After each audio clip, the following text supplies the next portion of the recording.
Tanse, Buju, welcome all my relations. My name is Sarah Fedorik, and I'm here with the rest of the panel from Iskwewak, Maskhikiy.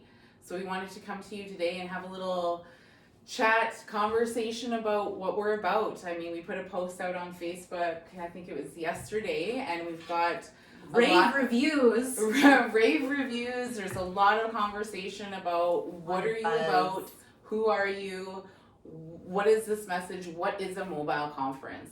So to explain to you a little bit more in depth what a mobile conference is and where the whole idea came from, I'm going to pass it over to Skyline Gladue. Tanse everybody, Tawao, Nipis Gunitsikasan, and Miskwichiwa Skygan Ochinia, Beaver First Nation Ochinia. Hello everybody and welcome. My name is Skyline Gladue and thank you for joining us today. I am also known as Water Woman Nipi Iskwewak. That is the name that I earned in the Sweat Lodge ceremony, and I'm very honored and very proud to have. So I am here today to explain what a mobile conference is.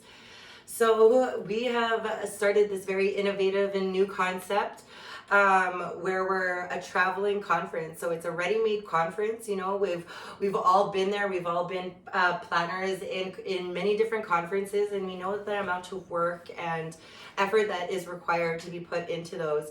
So we wanted to take a lot of those troubles away from you and make it easier. So we are a ready-made conference. So we are an 8-hour conference where we do 4 workshops, 2 hours each, and each of us bringing our very own knowledge and gifts to the table.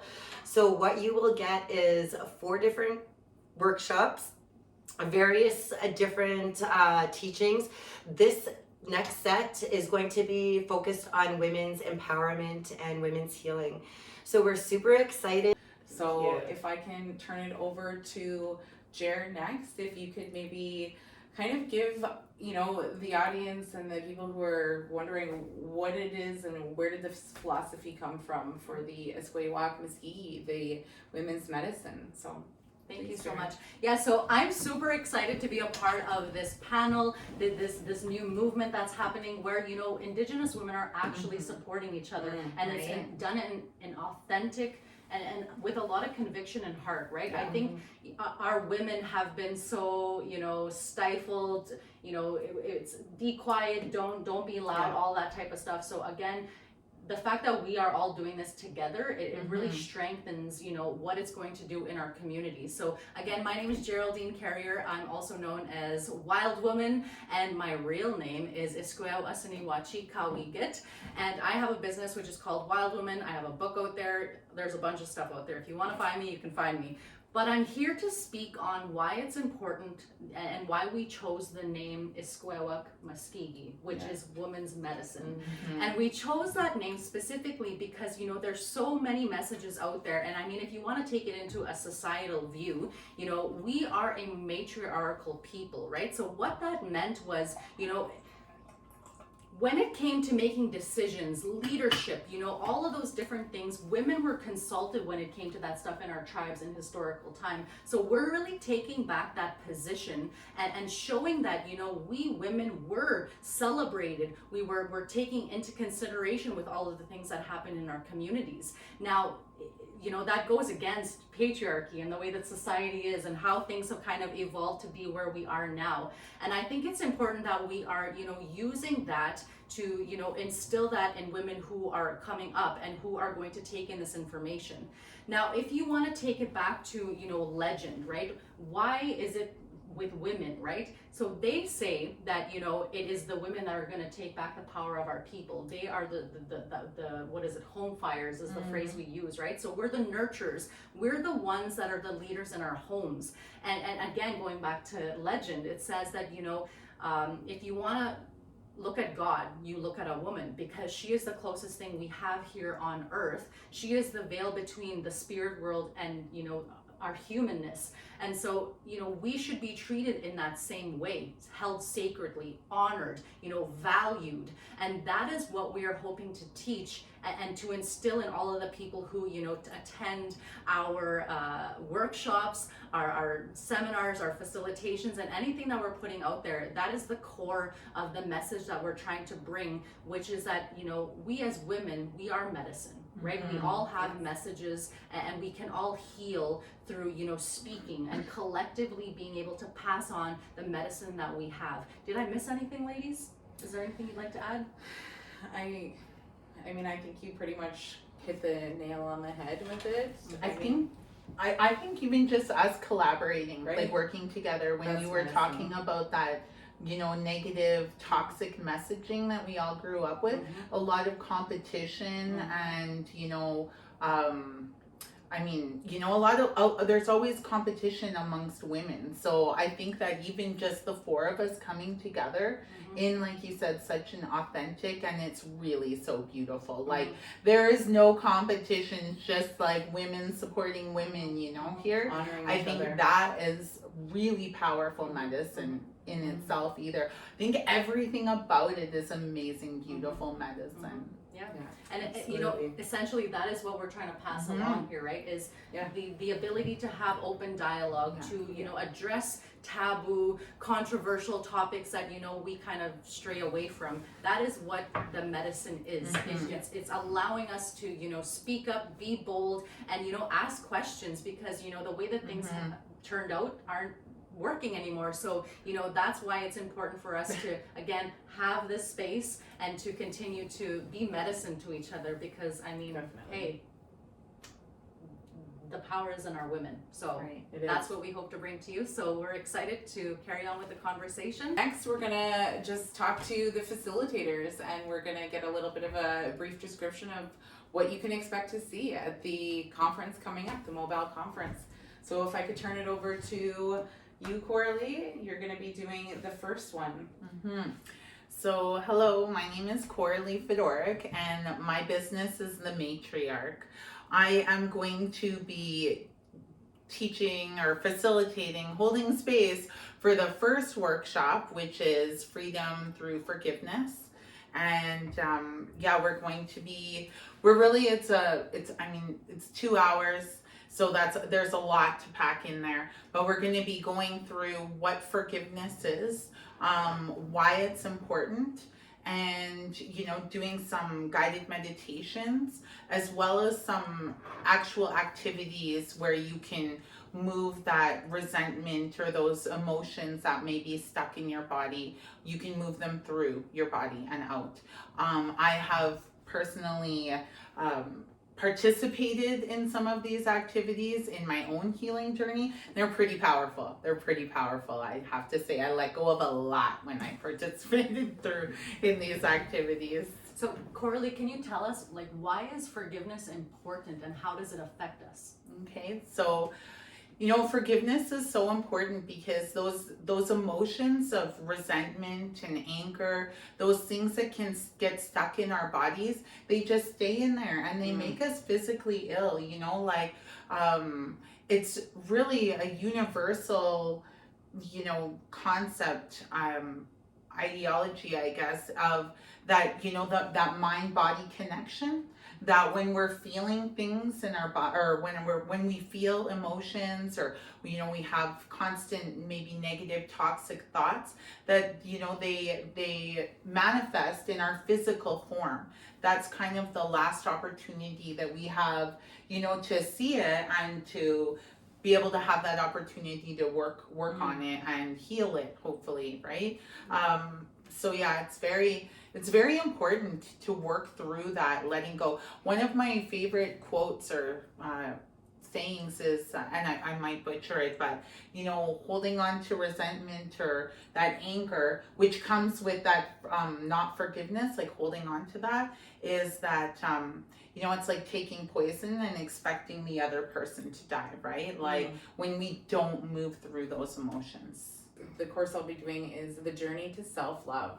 So for me, in this course, what you'll be doing first and foremost is we'll be going through some affirmations, visualizations. We'll be potentially doing a little bit of mirror work and just kind of really getting into it and then figuring out what it is that we're holding on to and what is it that we need to release so we can break through those barriers and really learn to love ourselves. Because I think for me, and I don't know for all of us, but we've all worked through things. I mean, that's what human life is like, is there's kind of always going to be something, but to grow and to really move forward means that we have to learn how to love ourselves, right? And in learning how to love ourselves, we need to forgive.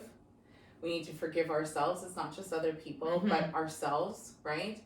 In things that we've contributed in our lack of self-love and lack of self-worth. And so, like, for my workshop, what we'll be doing is just working on teaching, or not teaching, but providing tools and resources for those who are participating to be able to work through those things a little bit easier, and to be able to maybe look at yourself in the mirror and be like, I love you, and actually feel it when you say and not it. burst into tears. And not burst into tears. Yeah, mirror work. These things, like Corley said, these things are not necessarily easy, but they're all necessary in order for us to move forward. And I know that for myself, it's gotten to me to where I am today, and I could not be more grateful. So yeah, that's a little bit about. Can I ask a Yeah, question? yeah, for sure. So again, because we are Indigenous women, you know, we do handle and deal with, you know, very specific things in our communities, even amongst ourselves, and even in our own relationships, you know, with ourselves, right?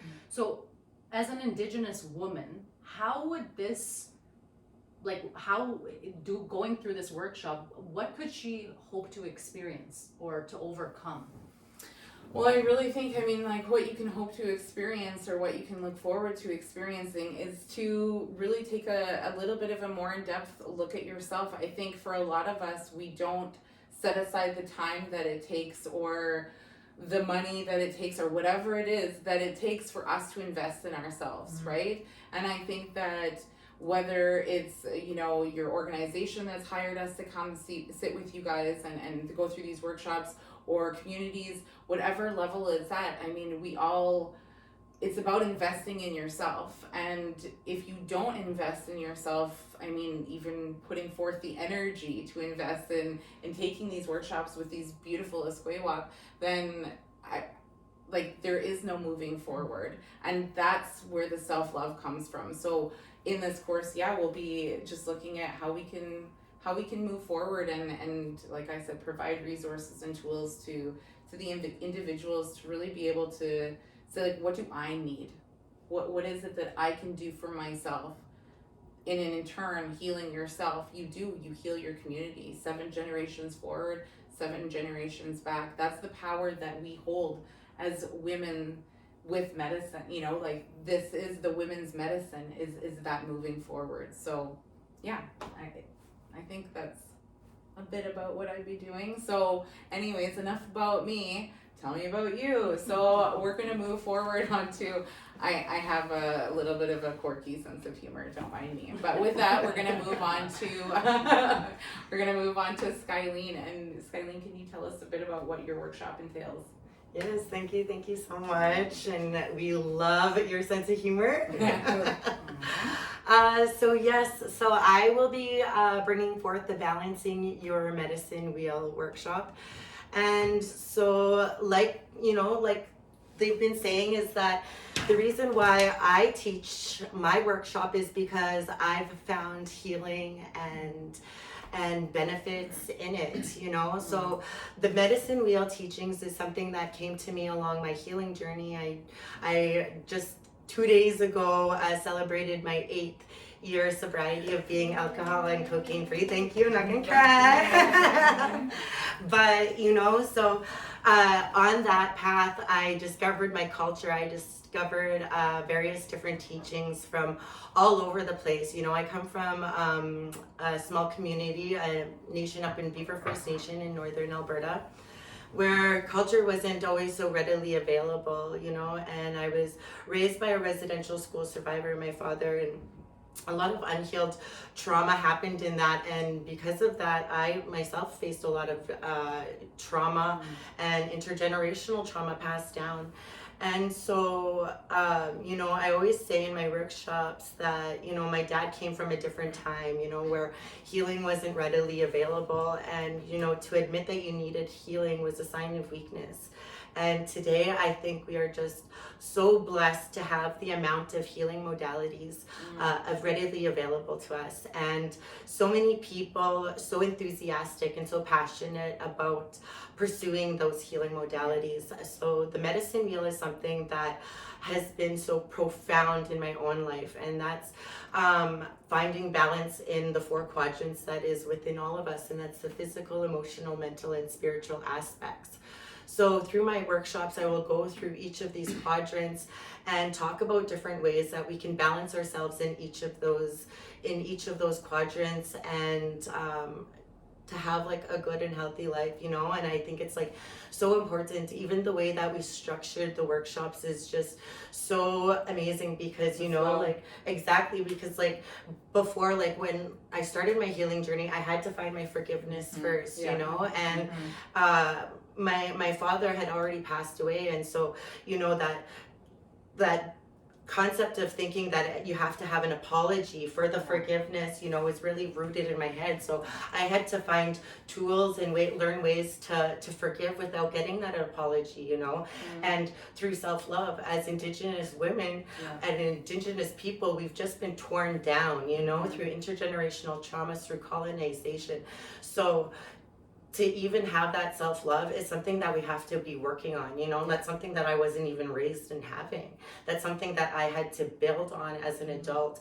And so I think it's just so brilliant, and I'm so excited and so passionate and just so honored to be walking this journey with these amazing Iskwewak. I'm not gonna cry again. Like, you know, my name is Water Woman, and like my tears are just so naturally flowing, and you'll see that they come and they go, and I'm just so grateful, and I'm just so proud and honored to be doing this and bringing forth that good medicine and being a part of that good medicine. So thank you. That was so beautiful. You know, like, I mean, you just said it, the Water Woman, but I hear it time and time again, and growing up not, you know, having access to our culture, we didn't hear the teachings of how our tears are medicine.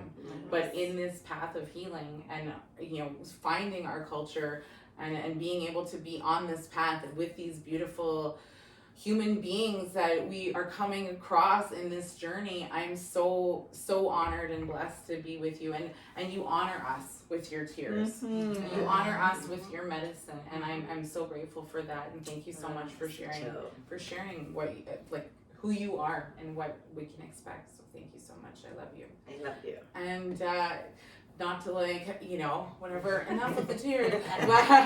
So I love you. But moving on, so we're gonna go to, definitely last but not least, is Jared. What can we expect to hear from your workshop? So please give us a little bit of All right, so a little bit about me. Of course, I'm originally from Cumberland House, Cree Nation, which is literally in the middle of the woods in northeastern Saskatchewan. So I always like to joke around with people, because, you know, I've been all around the world, and people are like, where are you from? You have this exotic, you know, how you speak so exotically. And I'm like, this is a res accent, like, what are you talking about, right? Where's your accent from? What? And so my business is called Wild Woman Personal and Professional Development. My book is called Wild Woman, Master the Art of Pride, Presence, and Productivity. And I chose those words specifically because I think those P's, if you understand what I'm trying to get at when I use P's, there's a lot of power in that, if you know what I'm talking about, right? So essentially, what you can expect from, you know, my workshop is understanding what a wild woman is. Now, my, you know, version of a wild woman is very different than yours, Sarah, and yours, Corley, and you, Sky, right? Like, it's all different, because essentially what a wild woman or a wild person is basically all of those sides of you that you hide away, you dumb down. That's not important. I shouldn't be like that. That's stupid. It's allowing that version of yourself to shine, to be that in the world. So it's really interesting. I have a little bit of a story for you guys about this. When I was in university, my psychology teacher, because that's what I'm trained in, they held me back afterwards, and they said, hey, Jer, have you ever thought about getting tested for a learning disability? And I was like, no, why, right? And again, I take everything as constructive. I'm just like, I don't get it, you know. But, I was like, maybe I'll look into it, right? She said, so the thing is when I say things to you and the way that you say them back to me are completely different, right? And I was like, okay, I guess that's a thing, right? Yeah. So I'm sitting there, I booked the appointment, I'm, all cool as a cucumber, and the time's tick, tick, tick, tick, right? And every single minute, I was getting more and more upset. Because I was like, just because I don't say things and do things the way that you do means there's something wrong with me. Yeah. I have a learning disability, right? And so basically, I was like, F that. I marched out of there and I said, I'm going to show you, right? So since then, I've been able to, hire and fire for big organizations. I do, learning and development. I, reported for the news. I have my own business. I travel around the world inspiring other people to do just that, which is to find that side of you that you, again, silenced and said wasn't good enough. You're not worthy. And that is what being a wild person is.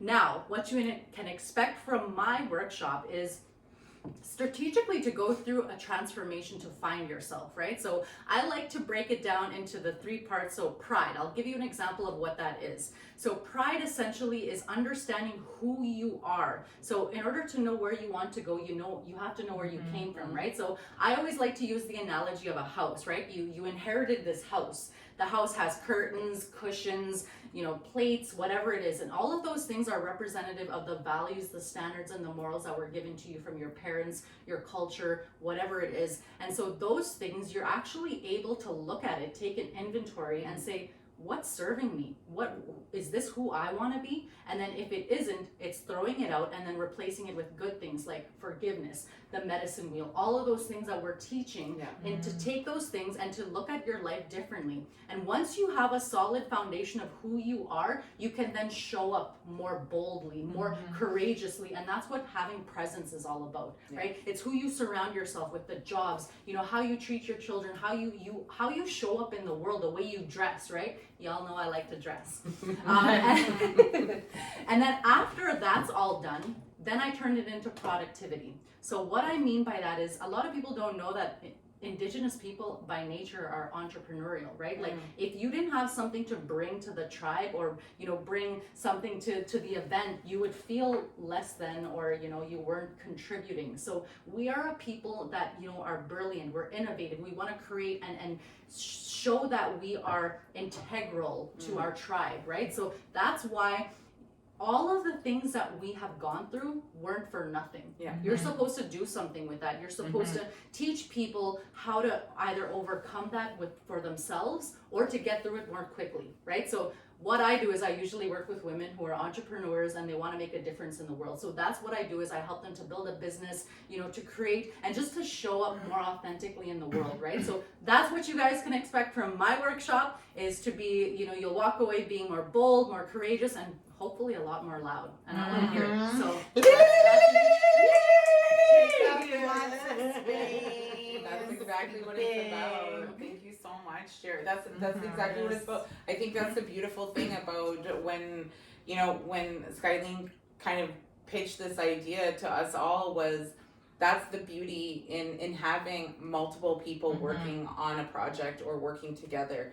And especially when you have 4 people who are share the common ground and common morals and beliefs, but are definitely 4 different individuals. And we bring 4 different individual, personalities, ways of teaching. And I think that's what makes it so amazing about this mobile conference is that, even if it's, that's what it is. It's all personalities, right? And there's 4 different people right here, 4 different teaching styles.